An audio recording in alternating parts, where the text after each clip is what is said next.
Well, we've made a few upgrades to the electric bike trailer system. First off, I've added the XT90 quick disconnectors. These disconnect in 2 stages so that you don't get a big spark. And I've also put some more bolts into this arm. So this is the thicker arm. Does a great job. Got a hole between the area that I compress, goes right over the seat post. So you just gotta pull the quick disconnect lever there, pop the seat up, of course disconnect the electrical connector there, the XT90, pull the seat post out, and then off comes the trailer. Makes it real easy to utilize. A quick disconnect on the seat post is essential for this design. Hit the start button, the LCD powers up, you can see the available energy. There's the motor and the front wheel hub, and then right there on the handle you've got the accelerator. A little twist, and she's ready to go.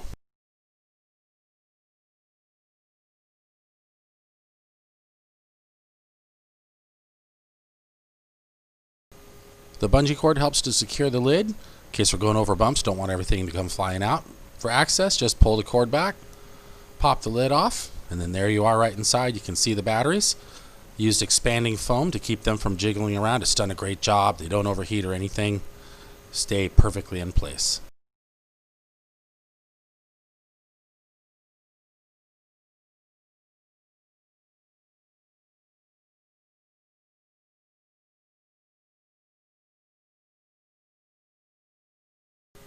The trailer itself is made from PVC pipes that you get from the store and some old bicycle tires from one of my kids' bikes.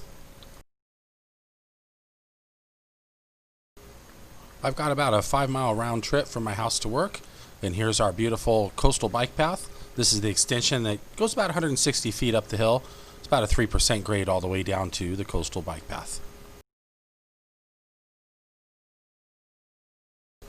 I've been enjoying taking a cruise after work. Just being able to get out on the bike path and enjoy nature is awesome here.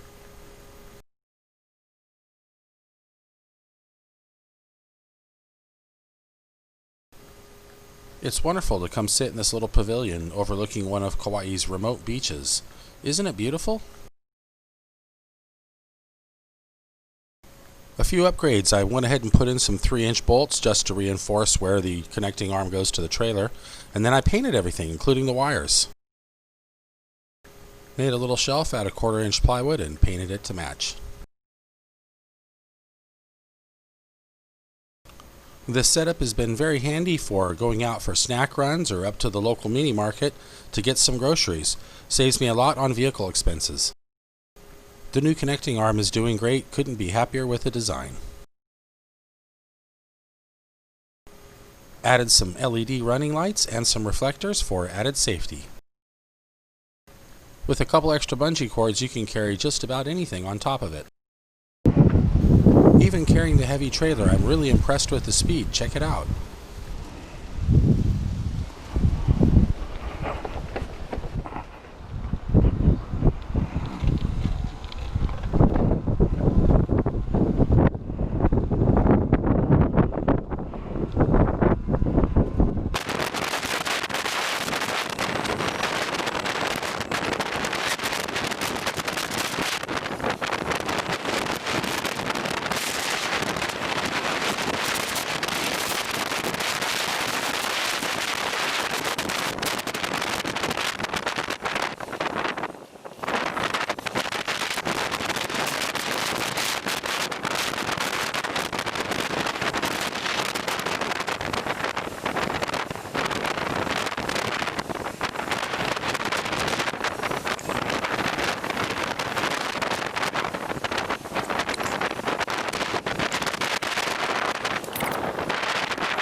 I routed the power cables underneath the connecting arm to keep them from rubbing against the seat. The seat has been rubbing against this part of the connecting arm. Even though it's holding up pretty well, I need to make some adjustments. I upgraded to a bigger box for more storage. Everything's been holding up very well. I'm pleased with this design. I added a switch for the rear running lights. This nice long bike lock cable stores perfectly around the rear section of the trailer frame. Adding some reflectors for extra safety. On the inside, I built a little wood shelf at a 1/4 inch plywood to cover the batteries. Once again, I used the expanding foam to hold them in place. I just made sure that all the cables were flat against the batteries, and then the box is able to lay right down on top of the terminals.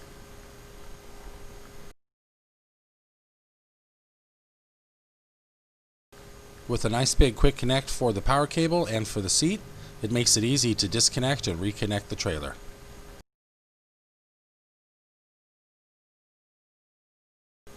With the power cable disconnected and the seat post off, it's simply a matter of grabbing the handle to the trailer and walking it away. And of course you do the opposite to put the trailer back onto the bike. And of course this is done much more elegantly when you're not holding the camera with one hand.